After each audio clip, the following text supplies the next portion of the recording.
こんにちは、きこです。ご質問とかでさ、よくいただくことに対してお答えしたいと思います。自分軸っていうのがあったな。自分軸になるにはどうすればいいんですかっていうのがあって、自分軸ってなんだろう。自分軸っていうのは、自分自身のことはよく分かってるっていうことだと思うんですよね。自分自身の、好きなこととかやりたいこととか、あとはその自分の選択をするっていうことが自分軸っていうことだと思うんですね。ここはね、やっぱりだから一見すると良さそうなこととか、なんていうのかな、人のことを優先してきた、優先してきた、来ることがいいと言われてきた地球で生活してきた私たちとしては、自分軸じゃないっていうことがなくなるってことがとても多いんですね。そうだから、しょうがなかったことなんですけど、自分じゃない選択をしてきてるってことなんですよね。そうするとなんか自分の軸がよく分かんないというかさ、あれ、ラクシュミちゃん、自分軸ですか？何が？自分の気持ちに正直ですか？はい。そうだね、正直に肩に顔を乗せちゃってるもんね。笑っちゃってもすごいよね。背後霊みたいな。そう自分軸っていうのは自分の本当にやりたいことをやる。自分今やってるじゃん、 YouTube 撮って。そう YouTube 撮るとか、これをだから撮らなくちゃとか、なんかやらなくちゃっていう感じになると、やっぱり軸からずれるんですね。だから自分のその気持ちに沿って動くみたいな、なんかそんな感じかな。だから、そうだな、今アイスクリーム食べたいと思ったら食べてあげる、YouTube に映りたいと思ったら映ってあげるみたいな、あとはなんだろうな、嫌だなと思ったらはっきりと相手に伝えるとかさ、それも自分にいくかもしれないね。嫌なんだからさ、そういうちょっとわがままなところみたいな、そんな感じだと思うんですね。でもわがままでいいんですよ。みんなわがままでいいし、でね、今いろいろさお伝えしてますけど、こういう動画でさ、目の前で見えてることってもうね、本当に自分が映し出してるからね、本当に自作自演なんですよね。もう本当に悲しいかなみたいな、自作自演なんですよ。自分でやってるから、どっかでやっぱそこから抜け出すといいよね。だから自分軸じゃないっていうのは、このさ、自作自演なんだけど、この自分から出してる波動、目の前のことの中に入り込んじゃってるんですよ。だから人の言われたこととか、人に言われることとか怯えたりとか、映画の中のことにさ、ビクビクしてたり気使ってたりいろいろするんですよね。そうすると、だから見えてることの方に意識が向くから、なんかね、すごくね、なんていうのかな、気使うっていうか、周りのことばっかり気になっちゃうんですね。だから周りの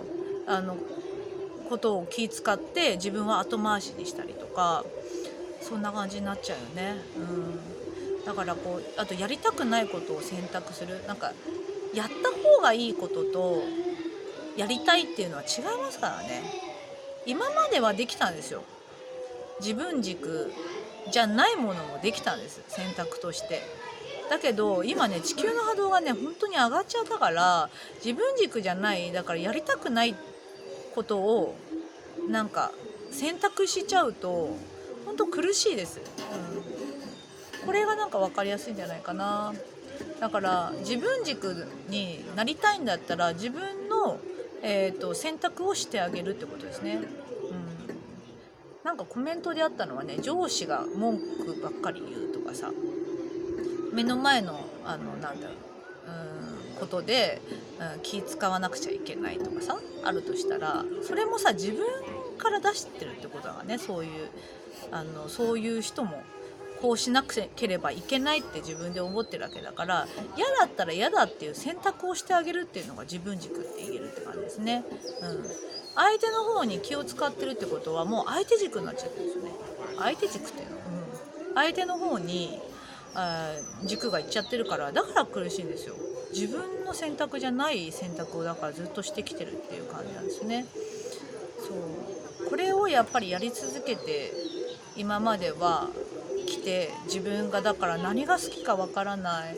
何を自分はなんか何にもやりたくないみたいな、自分が好きな食べ物だって言えない人いるからね。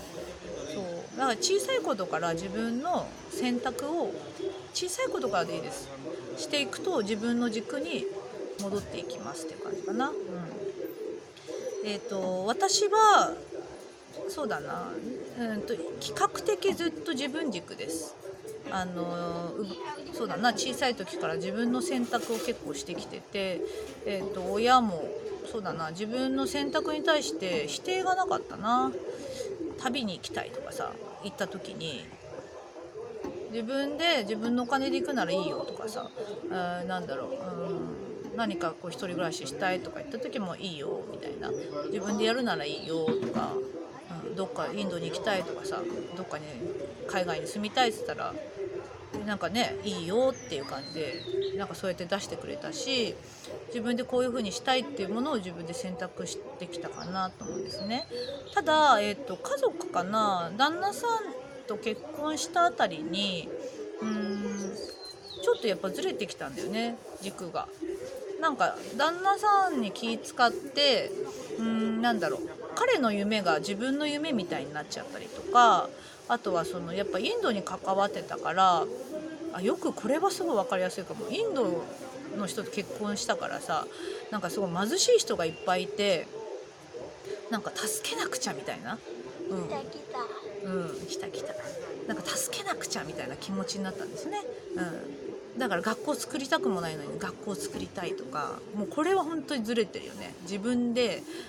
やりたくないんだけどやった方がいい。なんか私は使命としてなんだろう、インドに関わってるからなんかそういうことやった方がいいのかなとか、そういうことで私は生まれてきたっぽいみたいな感じのことを自分の選択としてさ、なんかちょっと錯覚しだしたんですよね。その時は本当うまくいかなくて、ホテルもさ、10年ぐらい前からずっと建てててうまくいってないやつが1個あるんですけど、それもやっぱり自分軸じゃなかった。なんかインドの家族のためにこうやってこうなったらこうなってみんな喜ぶはずだからみたいな感じの選択をやってきたから、本当にうまくいかなかったからね。もうどん底まで行っちゃったから、その経験があったからこそ今自分軸っていうのを本当にね、慎重に自分軸でいるって感じだと思う。選択を1ミリでもさ、みんながこっちって言っても1ミリでもこっちって思ったらもうビャーンみたいな感じでこっちの選択にもう揺るがないって感じなんですよね。苦しかったから自分が。そう自分の選択っていうところをしていかないとこれからはちょっと苦しいと思う。苦しいと思います。こういうさ見ていただいてる方はさ、頭の中にはそういう原理が入ってると思うんだけど、実際さ、なんていうの、分かってないっていうか、実際のこういう自分の生活にいかに生かすかってことですよ。あなたの人生っていうか、あなたの毎日、あなたの目の前のことを言ってるってことなんですよ。真理を言ってるっていうのかな。で、今度の動画で出しますけど、私ねこういう、宇宙意識っていうのかな、1年前なんですよね。スピリチュアル潜在意識に出会ったのはもう4年ぐらい前なんですけど、そこから、3年ぐらいそういう仕事をして1年前なんですよ。宇宙のこととかにだんだん興味持ち始めたのは1年前からで、随分変わっちゃったんですよね、1年間の間にガラッと。これは本当にこう潔く手放しちゃったんですよね、いろんなことを。バシャーンみたいな感じでバシャーンとさ、そしたら本当に生きやすくなったから、ぜひね皆さんもこう自分の人生というかね、自分の今の毎日にこういう自分軸であったりとかね、今自分が知っている手法、技術、スピーチャーの技術であったりとか生かしていただきたいなと思います。いかに自分に生かすかっていうさ、自分軸っていうところが難しいんだったら、小さなことからやっぱりこうやっていけば本当にね楽になっちゃうんですよ。でもきっとさ、なんかこうああしなくちゃこうしなくちゃとかさ、周りがやっぱり気になっちゃうから周りの方に意識が向きがちだと思うんだけど、自分の方にこういう一つ一つやっていけば本当にねボロボロボロって取れちゃうから、なんだろう、騙されたと思ってっていうか、やってみるといいと思うんですよね。安心してください。大丈夫です。もう本当に安心してなんていうのかな、過ごせる地球に変わりましたから、安心してこうやっていただければいいんじゃないかなと思う。自分を生きていただければいいんじゃないかなと思います。本当に楽になりますからね。はい。じゃあ今度ねまたいろいろ撮りたいと思います。ではでは。